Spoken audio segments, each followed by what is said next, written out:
टिकाबाली high school रे वृत्ति परीक्षार माहौल।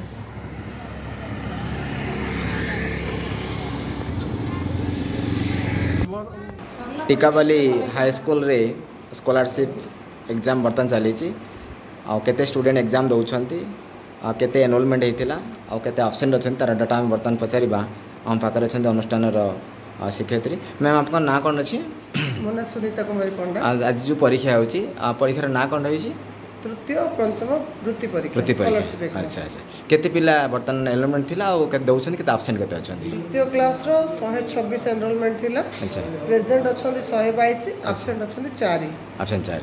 पंचम श्रेणी रो एनरोलमेंट थिला 109 एब्सेंट अछन 4 जण प्रेजेंट अछन 105। अच्छा अच्छा मैम आम देखु बेले बेले जो स्कॉलरशिप जो होची वृत्ति परीक्षा होची किसी गवर्नमेंट रो गाइडलाइंस रही कि आम प्रिपेरेसन करवा स्कूल तरफ पिला अपडेट करवा सेमती किसी कौन किसी व्यवस्था रही? या मॉक ड्रिल केबे हितला पिलांगर किसी मॉक टेस्ट हितला कि पिलांगर तांकर टीम कोन टेस्ट ना हम क्लास रे पिलांगर क्लास रे प्रीवियस क्वेश्चन देखा सुनी पारिले जे प्रीवियस क्वेश्चन को पिला मानको देखाई एवं ता ऊपर प्रिपरेशन को अधिक गुरुत्व देइछंती हम पार अछंती आज मैम कथा हेबा।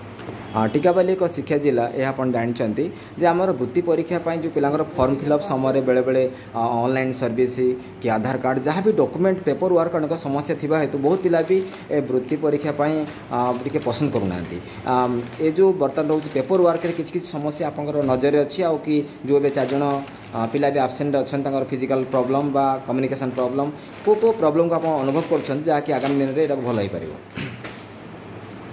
नहीं आमर तो प्रॉब्लम किसी ना हमर रिकॉर्ड ठीक अच्छी क्राइटेरिया अनुसार हम नौचु हमर गवर्नमेंट गाइडलाइन अच्छी से अनुसार हम नौचु पिला सिलेक्ट करूछु हमर बीआरएम मीटिंग रे हमर सीआरसीसी मान को प्रति स्कूल रो 2 जण लेखाई सिलेक्ट करके आंसर दी हमर गाइडलाइन अच्छी 40 रु कम हेले कम पिला थिले एनरोलमेंट ता 2 जण लेखा पिला आसी ताठो अधिक हेले प्रति 20 जण रे आ जण लेखा पिला अधिक आमे नहीं थाउ से अनुसार आम जेहेतु ये स्कॉलरशिप आम 2टा क्राइटेरिया सिलेक्ट कराब पचर जो रिजल्ट बाहर गोटे बीपीएल लिस्ट आ बीपीएल तालिका अनुसार गोटे मेरिट लिस्ट बाहर कराब गोटे जनरल लिस्ट बाहर कराब से अनुसार आम 7 जण लेखाएं आम स्कॉलर आम बाछिक बाहर करूँ तृतीय 14 जण माने तृतीय 14 और पंचम 14 मैम 100 वर्ग पिला दे पारे वर्ष एटा कह हुए ना सब वर्गर मान एससी एससी ओबीसी जनरल सब वर्गर एससी एसटी तरफ केते रहउची जनरल तरफ केते रहउची? एससी एसटी किसी नहीं हमर बीपीएल पई गोटे क्राइटेरिया अछि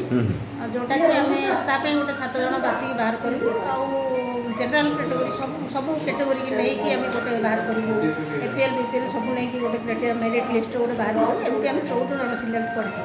अच्छा अच्छा से अनुसार स्कॉलरशिप पाई ता माने जो माने क्लास रेगुलर अटेंड करछन्ती परफॉर्मेंस भलो रही छी से माने को हम गत वर्ष हमर जो मार्क अछि 24-25 रो जो मार्क जो एनुअल एग्जामिनेशन अच्छा ताकू नहीं कि मार्क नहीं कि हमें सिलेक्ट करथौ। अच्छा अभिभावक मान कौन कहे जे स्कॉलरशिप पिला माने पाइबा कि प्रिपरेशन करेंगे कमिंग सेशन आ संख्या केमती बढ़ी पार से विषय कौन मत रखिए? आम तो सीआरसीसी मान थ्रू एचएम मान मीटिंग रे आम अवगत कराई कमी पिला स्कॉलरशिप अधिक परफॉर्मेंस देते से आम सब चेष्टा कर से अनुसार टीचर मैंने आम स्कूल अधिक किसी समय दे था परीक्षा रिलेटेड क्वेश्चन डिस्कसन होता है। अच्छा अच्छा मैम केते टंका पिला मिल जहाँकि से फ्यूचर पढ़ाई किसी हेल्प कही पारुछि ना बर्तमान जो स्कॉलरशिप सक्सेस रे जमती कहली मु 14 जण गोटे सिलेक्ट हेबे। अच्छा अच्छा पंचम 14 जण और तृतीय 14 जण 7 जोटा कहली बीपीएल और जनरल कैटेगरी जो बाहर कराबो मेरिट लिस्ट रे हमर रिजल्ट डिक्लेयर होला पर अच्छा हम अप्रूवल पे पठे गुडी तापर अप्रूवल हे आसला पर रिजल्ट केते माने इयरली आछू ना किन पैकेज तांगर किन आछू पेमेंट किन आछू तांगर अकाउंट रे आछू जो माने सक्सेस हेबे जो पैसा दिया जाउची केते पेर ईयर पाउछन से माने तृतीय क्लास रे हमर मासिक पाउछंती 100 लेखा। अच्छा अच्छा 2 वर्ष पाइबे। अच्छा तृतीय क्लास रे जो माने 2 वर्ष पाइबे पंचम रे जो माने पाइबे से माने मते 2 वर्ष पाइबे। अच्छा अच्छा फाइनेंस दृष्टि भल स्कीम रही जो माने गरीब मेधावी वर्ष को 1200 अच्छा सेटा 2400 पंचम रे 2400 200 निश्चित भाव तेणु गरीब मेधावी स्टूडेंट मान सरकार योजना निश्चित भाव में फलप्रद रही। धन्यवाद।